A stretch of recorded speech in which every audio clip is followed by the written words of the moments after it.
to you to be the game one starter? It means a lot. These are the games that, as a kid, you dream of. I'm one of the players that, in past seasons where I would not be playing in the playoffs, I'm always watching the playoff games. Every game that would be on TV, I would be watching them, and I would always picture myself wanting to be on that situation, that scenario. So, having the opportunity to perform in a playoff situation and doing it for the Twins, it means the world to me, and I'm really, really looking forward to it, and just extremely grateful and excited. Bobby?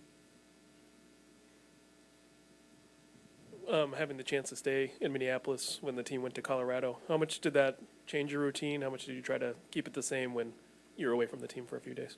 Yeah, so one of the things we wanted to make sure was that if I was staying back, I needed to be able to do everything the same I would if I was still with the team. So we went over all the things I would need, people I would need to be with me, which it wasn't a lot. I know I don't need to do too much. I wasn't going to try to do anything differently, change routines or anything. So I was able to come in, get my work in, and I wasn't all by myself. You know, the rehab guys were there. Some guys were staying ready, staying loose. So yeah, it still felt that I was with the team in a way, and I was able to do everything the same I would have to make sure that my preparation, my routine, just like was the same to get myself in the best mindset, in the best shape for tomorrow. Dan? Pablo, I know there were no fans there for it, but what, if anything, can you take from the playoff experience in 2020 and put it in your preparation tomorrow? Yeah, it's just it's just being aware that every pitch matters. You have to make sure that the conviction, the determination, the mentality is there with every single pitch, because it's going to matter. You know, every pitch from the very first one is going to be high leverage. You know, like a pitch could change the outcome of the entire game. So it's keeping that in mind, you know. Obviously not letting the mind take me from my plan. It's just controlling that, making sure that I stay in the present moment with that conviction and executing pitches. It comes down to having a plan, and then how well are we executing that plan, and then if we need to move on from that one, then like, okay, what's the next one? And then just making sure that our mentality is like, what can I do to execute this pitch right here, right now? No. How much, if at all, did it affect your preparation for this to not know who you were facing until 2 days out? I try not to think too much about it. You know, in baseball, there's a lot of uncertainty, like in many, many areas. A lot of times you don't know what's going to happen. You don't know who you're going to face. So I was always watching the games and keeping up with, like, all the different scenarios. I know there was a lot of them, a lot of, like, different possible outcomes on who we were going to face. But the team was great about providing me all the information needed. Like, when the team left to Colorado, they left me stacks of, like, information for every possible team. And then as the weekend went, it started to narrow down. And then when it was finalized that it was the Blue Jays, I already had all the information I needed. And then it was all about then writing down my own reports, writing down my own plans. And then today was sitting down with the coaches and then just talk how we've been doing it all season long. In the back right, Alden? Hey, Pablo. Alden Gonzalez, ESPN. What was the process like for you of adding the sweeper, and what kind of benefit has that had in terms of getting you to where you're at right now? Yeah, so the process was last offseason I got the concept from Driveland, the place where I got my offseason programs from. I didn't really, because I was doing it remotely, I didn't get to, like, really work on it. But then when I showed up to spring training, the Twins were really, really good at explaining how it would benefit like a pitcher like me. I used to be mainly four-seam changeup and then the sink and occasional curveball to play the north-south, but I really didn't have anything to play the east-west game. And when we started having meetings, like we call them get-to-know-yourself meetings, and we were missing that. We were missing, like, that pitch that would give us the option to go to, like, in my case, my glove side of the plate. Like, the plate is 17 inches. Like, if you can show the batter, the hitter, that you can throw something moving close to them, but then you can also expand far away from them, that's a lot of play to cover.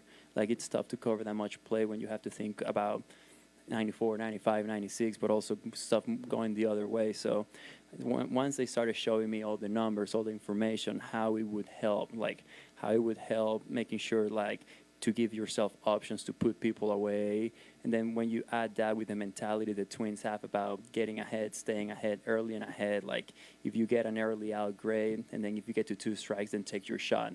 So I think when you added those things, like understanding the movement plot of the pitches plus having that mentality to be on the attack, stay on the attack, like a lot of times good things can happen. And what did somebody teach? Who taught you like the grip that worked for you? And was it easy or difficult for you to get good command of that pitch? The hardest part was the grip. It's an unconventional grip because, you know, like long time ago when I would hear of, you know, sliders, it was like with the big horseshoe and all that. But the sweeper is a seam shifted wake pitch. Like it's the way the seams work with the air pressure, like how they push the ball to the other side. So getting used to that grip was the hardest part. And then it was about trusting it, like trust, like throw it, and the seams are gonna do the job for you. And then like obviously Pete Mackey, Colby Suggs, Matt Daniels, our pitch design guy, like they were really really good, and you know they had the patience to like work with me every single day on my catch play, making sure that we were paying attention to the information, and they taught me how to read all the information with the TrackMan machines to you know like know what to look at when we were practicing it. Phil.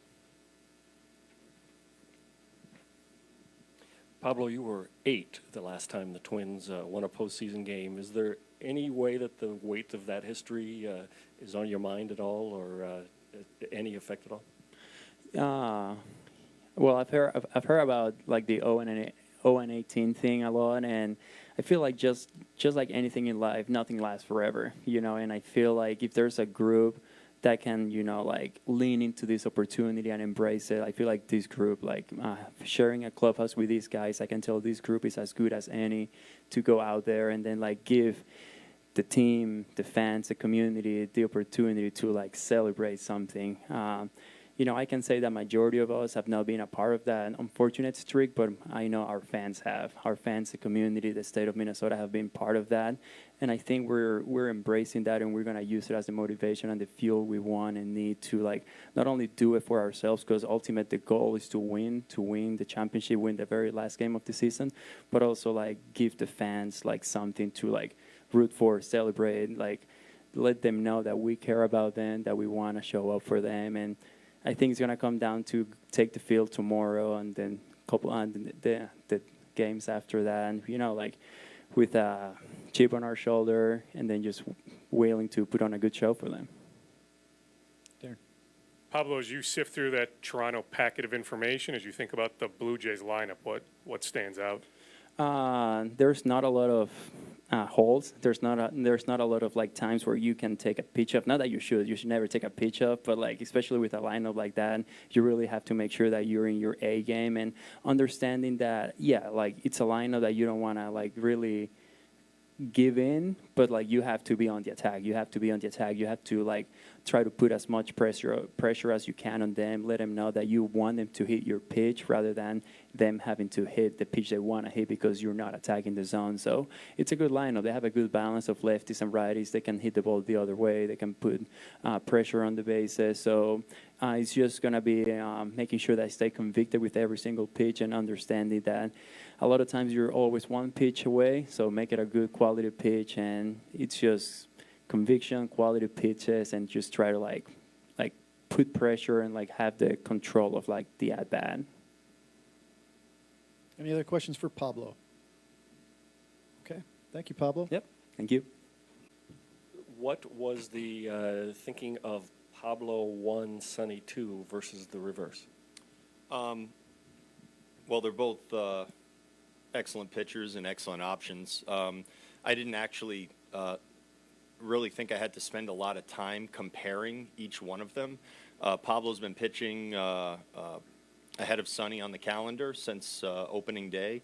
Instead of reshuffling everything in September and complicating their lives, I figured just let these guys stay on schedule and keep pitching. And the way it played out, I thought played out pretty well. Dope.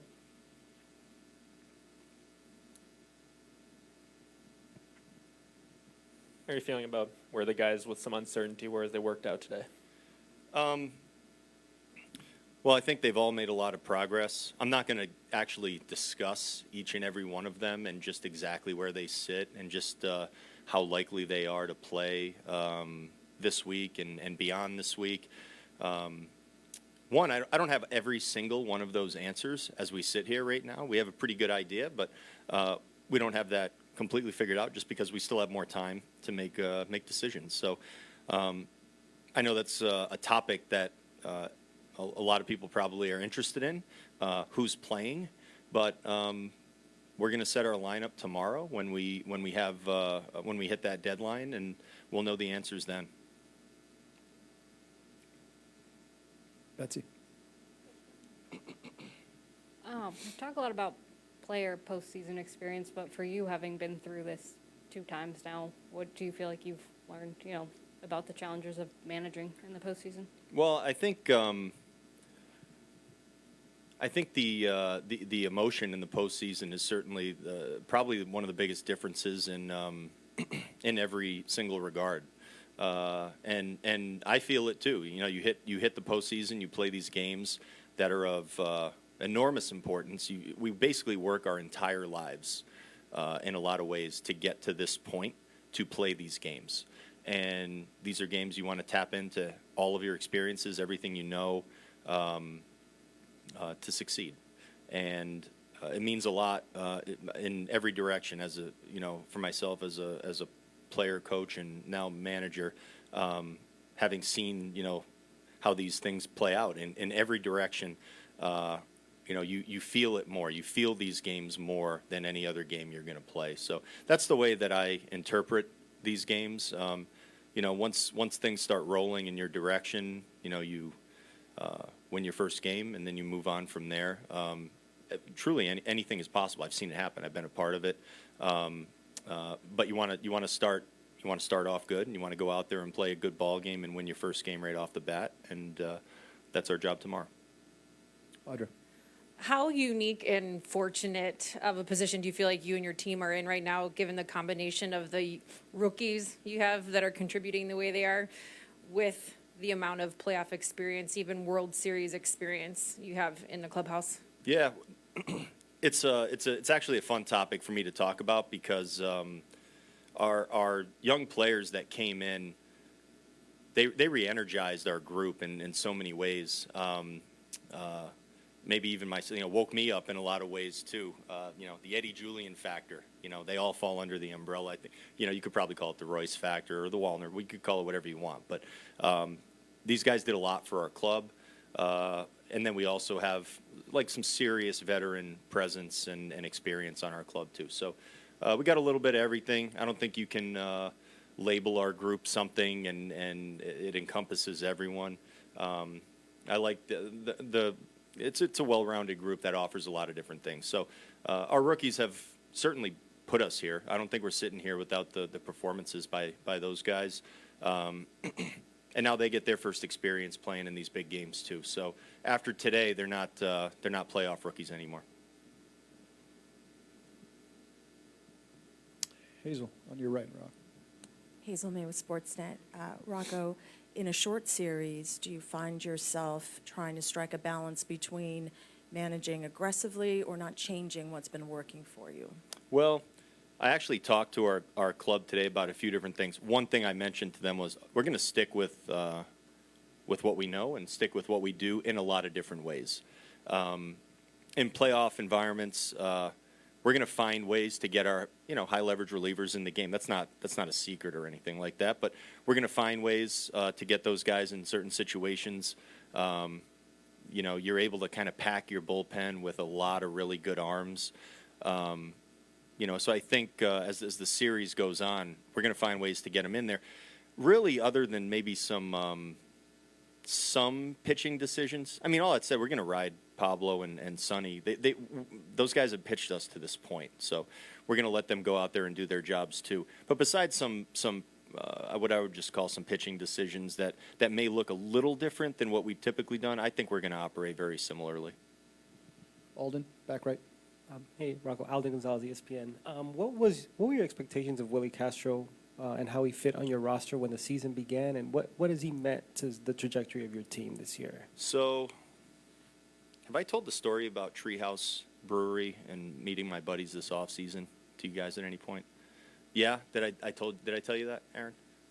Okay, we'll tell the story. So we were talking to Willie Castro this off season and his agent, and we were excited about bringing him in. We had seen him a lot with Detroit, and so Jeremy Zoll called me, one of our assistant general managers, and said, "Hey, can you give Willie a call today?"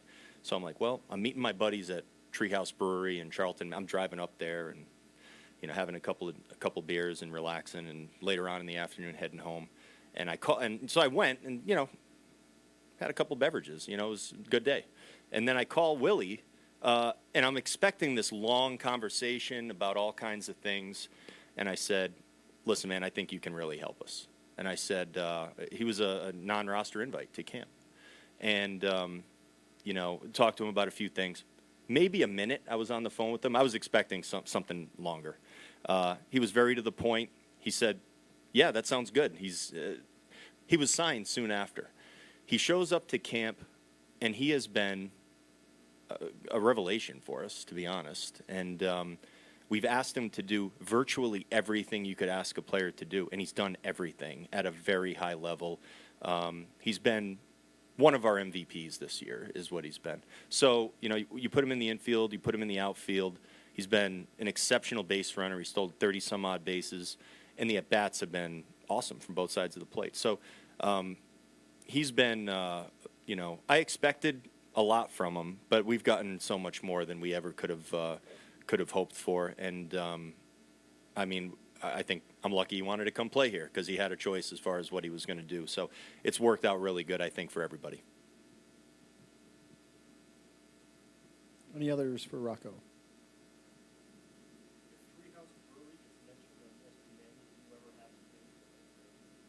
It's good stuff, so I probably will still have to pay for it.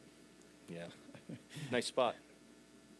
I think that's a good place to end it. Thank you, Rocco. You got it. Thanks, guys.